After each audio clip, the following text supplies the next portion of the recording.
Naksong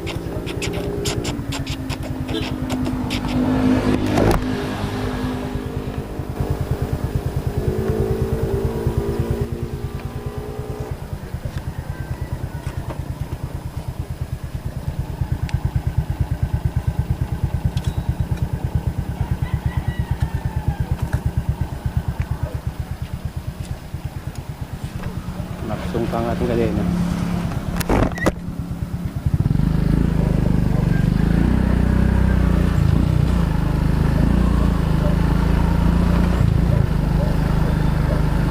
Naksong ang ating kadena mga tropa.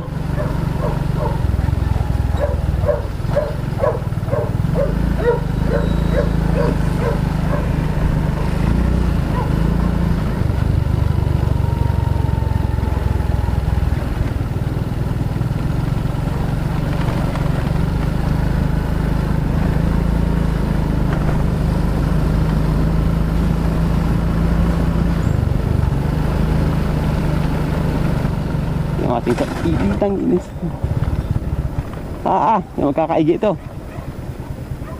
Okay, pangalawa beses tayo natapsungan ng kadena mga tropa, no? Hindi magkakaigi. Tapsong talaga.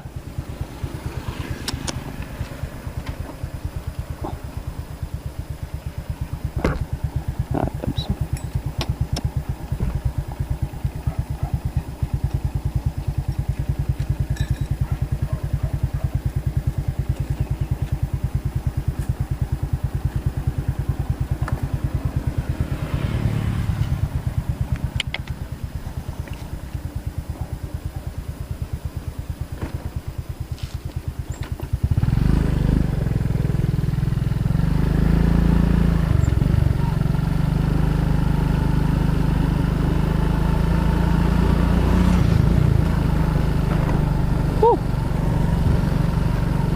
Tustong kadena natin.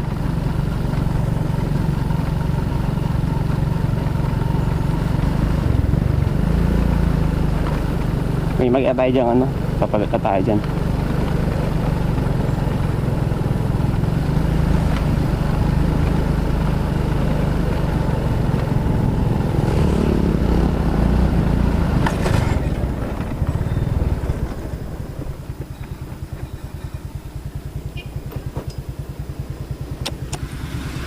Sinasabi ko.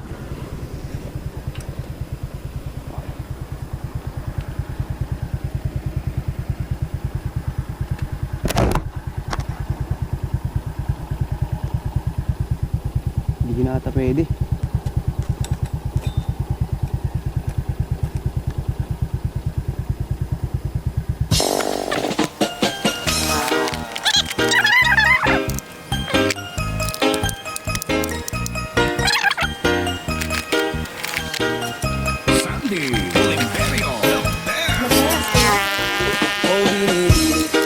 Just touch my body. Don't need nobody else but you. You're my one and only.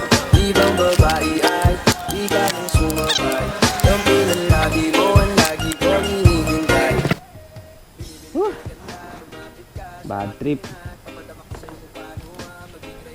Dalawang tabsong na yung kadena natin mga kaprobinsya.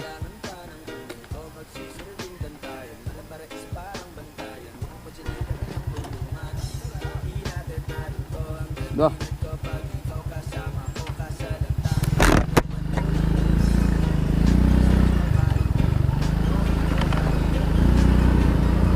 Bale, yung ating kadena kasi mga kaprobinsya, ano na eh, palitan na talaga. Yun, no?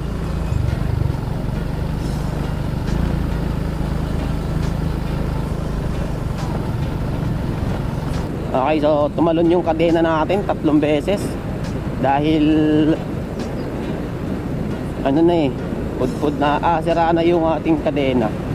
Bali, hinigpitan lang natin para makarating tayo sa Calauag at doon na lang tayo magpapalit. Palitan na kasi yung ating ano, kadena kasi matagal na yun.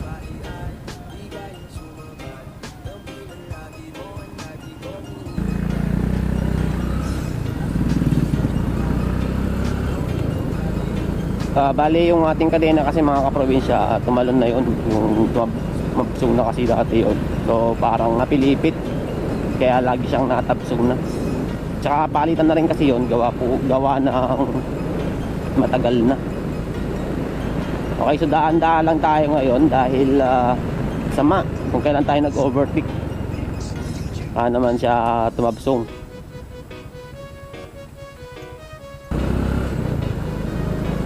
Ang daming palitan mga kaprobinsya dahil sa ating motor. Palitan yung ating gulong. Butas yung gulong natin na nadali din ng bubog. Malaki yung butas niya kaya pinalagyan natin ng sealant.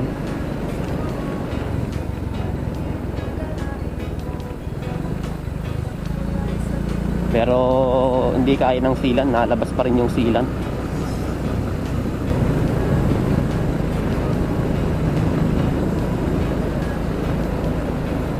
Okay, kalawag na tayo mga kaprobinsya. Papalitan natin yung ating kadena dito. Malapit na dito yung ating pwedeng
ayan, palitan na natin yung ating kadena, no?